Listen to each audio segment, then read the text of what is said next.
Donc le type de plan qu'il faut.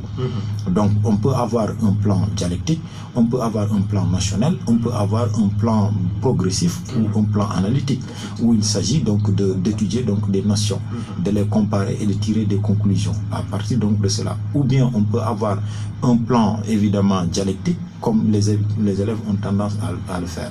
Maintenant, ce qu'il faut quand même remarquer, c'est que l'annonce du plan, évidemment, ne doit pas se faire sous la forme donc d'un souhait. Donc, comme le font évidemment un plan littéraire, comme le font donc les littéraires.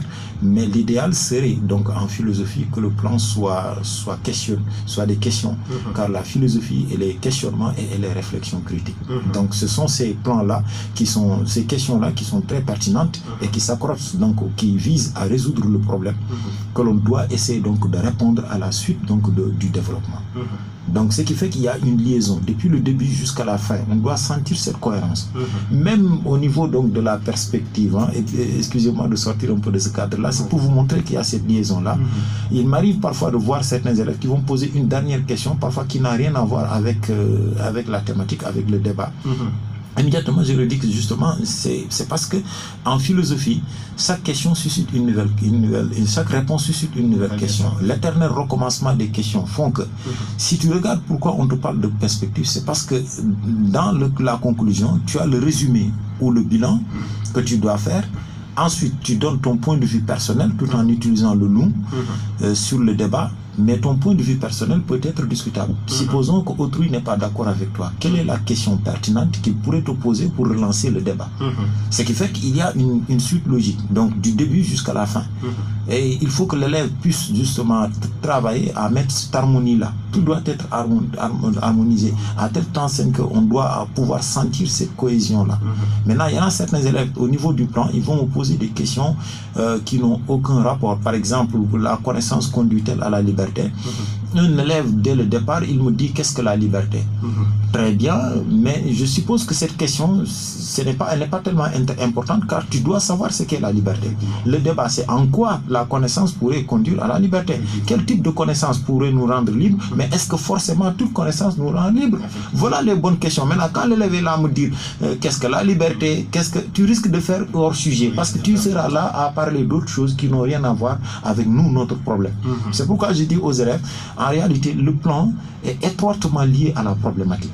Il faut savoir le problème qui est soulevé, le problème qui est posé. Et enfin, peut-être, quand il faut répondre à ces questions-là dans le développement, il ne faut pas être trop prisonnier donc du cours.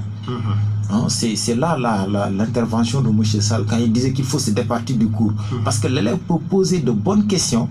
Malheureusement, arrivé au développement, s'il ne récite pas le cours, il n'est pas à l'aise. C'est-à-dire il a besoin de réciter le cours pour avoir une assurance en quelque sorte, le sentiment de se retrouver vers soi-même. Alors que voilà, l'objectif, ce n'est pas la récitation du cours, mais notre objectif, c'est toujours le débat. Et les questions que tu as posées renvoient à ce débat. Très bien, essaie de participer à ce débat en répondant à ces questions-là. Donc je pense que... Oui, je pense que c'est assez clair pour ceux qui nous écoutent, et je pense que aussi, j'espère que les élèves sont en train d'écouter cette émission, parce qu'il y a beaucoup d'enseignements à en tirer. Donc pour résumer, encore une fois, on leur demande de donner leur point de vue. Donc il n'est pas question de reprendre textuellement ce que tu as appris en classe pour le donner au professeur, parce qu'on suppose même que s'il est un professeur de philosophie, c'est des choses qu'il maîtrise déjà. Mais il faut lui dire quelque chose qu'il n'a pas encore entendu. Donc quelque part aussi, on fait appel à la capacité de création, voilà, l'originalité, l'inspiration de l'élève. Est-ce que ça ne fait pas défaut aussi par rapport à notre système? Est-ce que ça fait défaut? Ça fait défaut parce que cette réflexion personnelle manque souvent dans le travail de nos élèves. Effectivement, Gad l'a rappelé, il y a un plan qui doit être clairement exprimé. Mais souvent, ce n'est pas le cas. Souvent, c'est vague. Et quand c'est vague,